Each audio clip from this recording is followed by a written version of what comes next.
एक छोटी सी कहानी, नई दुनिया, नई सोच, एक आधुनिक मुस्लिम परिवार के आसपास घूमती है, जिसमें सास और बहू के बीच का प्यारा और रिश्ता दिखाया गया है। नफीसा बेगम सास, एक पुरानी सोच वाली लेकिन प्यार भरी और थोड़ी सख्त मिजाज माँ। आयशा बहू, एक आधुनिक, स्वतंत्र और खुश मिजाज लड़की जो नए जमाने के हिसाब से चलती है। असलम पति, एक फनी और बीच बचाव करने वाला शख्स जो माँ और पत्नी के बीच फंस गया है। जोया पड़ोसन, घर के हर मसले में नाक गुस्साने वाली, छुप छुप कर सब कुछ देखने वाली, गॉसिप लविंग पड़ोसन। सास और बहू की पहली मुलाकात के वक्त नफीसा बेगम थोड़ा गुस्से में, आजकल की लड़कियां तो बिल्कुल तमीज नहीं सीखती। देखो तो तुम्हारे कपड़े इतने छोटे क्यों हैं और यह मेकअप का क्या तमाशा है। हमारे जमाने में तो सर पर दुपट्टा जरूर होता था।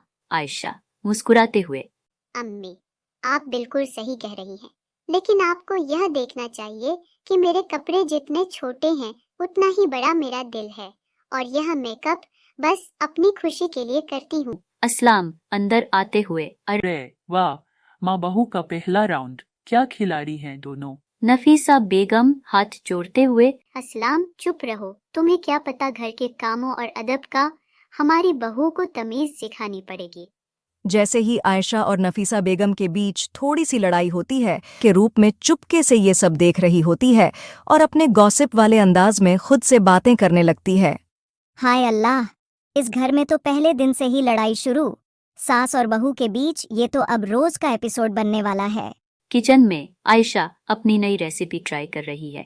नफीसा बेगम वहां आती है। नफीसा बेगम नजरें टिकाए हुए, यह क्या बना रही हो तुम? आयशा, इतनी अजीब सी स्मेल क्यों आ रही है किचन से? आयशा उत्साह से, अम्मी, यह पास्ता है, इटालियन फूड, आपको जरूर पसंद आएगा। अब थोड़ा मॉडर्न टेस्ट भी तो ट्राई करना चाहिए ना। नफीसा बेगम सर हिलाते हुए, हमें तो सिर्फ बिरयानी का स्वाद पसंद है, ये विदेशी खाना तो समझ से बाहर है। आयशा मुस्कुराते हुए, तो बिरयानी भी बनेगी और पास्ता भी। नए जमाने में थोड़ा मिक्सचर तो चाहिए। असलम दरवाजे के पास से, अरे वाह, मुझे पास्ता का प्लेट तैयार कर दो, मैं तो दोनों खाने के लिए तैयार हूँ। जोया पड़ोसी छिप छिप कर घर के मामले देख रही है। जोया अपनी माँ को फोन पर, अम्मी, नफीसा बेगम की बहू तो अजीब चीज है। कभी जीन्स पहनकर घूमती है, कभी पास्ता बनाती है। ये घर में अब नई दुनिया बसने लगी है। जहाँ नफीसा बेगम और आयशा एक त्योहार की तैयारी कर रहे हैं।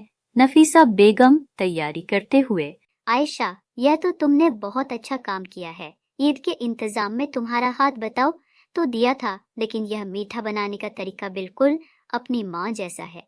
आयशा मुस्कुराते हुए, आपके बिना तो सब कुछ अधूरा होता। अम्मी, आपकी गाइडेंस से ही तो सीखा है सब। नफीसा बेगम प्यार से, तुम दोनों बहुत प्यारे हो, शुक्र है मैंने तुम्हारी आदत डाली।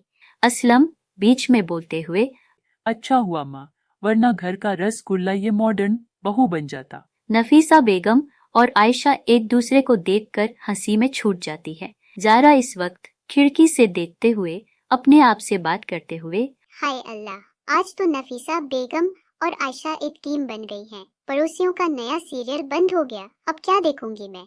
अब तो लगता है ये घर के अंदर सब कुछ बिल्कुल ठीक है, लेकिन मुझे ये मजा तो पुरानी लड़ाई वाले दिनों में आता था। अब सब बोरिंग हो गया। नैतिक, इस कहानी से यह सबक मिलता है कि पुरानी और नई सोच का मिलन एक नया और मजबूत रिश्ता बना सकता है। अगर हम एक दूसरे को समझने की कोशिश करें तो हर नई चीज मीठा रिश्ता बन जाती है। बच्चों, अगर आपको हमारा वीडियो पसंद आया हो तो लाइक, शेयर और सब्सक्राइब करें, और आप जहां से देख रहे हैं उस क्षेत्र का नाम कमेंट में लिखना ना भूलें।